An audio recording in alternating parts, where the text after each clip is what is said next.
పందులే తెలుసు మనకి, వాళ్ళ కుక్కలే తెలుసు. కుక్కకు అర్థమా? పందులు అర్థమా? అమ్మా కుక్క చూడండి, దోమపడి అలుచుకునేది. జంగ కూడా పోతే కుక్క అర్థం ఉంటుంది. చూడండి బండేసుకెళ్తాం పోయి ఎవరో మాట అంత కుక్క తాగమనుకో నీ ప్రయాణం తగ్గుతా, ఇంకో ఇచ్చే వల్ల వెళ్ళలేవు. దేవుడు స్వంతములు కాక ఆలములు అంటున్నాడు, పరిశుద్ధమైన కుక్కలను పెట్టబాకండి. నీకు తెలుసు వాడు కుక్కని, నీకు తెలుసు వాడు పందుని. పంది కుక్కని ఎవరు?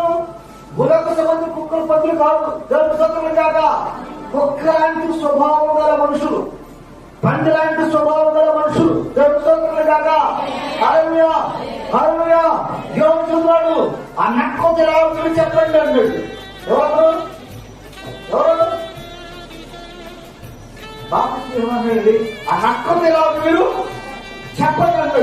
ఏ రకం రాబోయే హేరోదు అంటారు.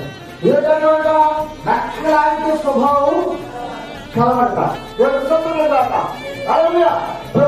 బైబిల్లో చాలా మంది మనుషులు జంతువులు పోల్చడం జరిగింది. దేవుడు స్వంతములు కాక.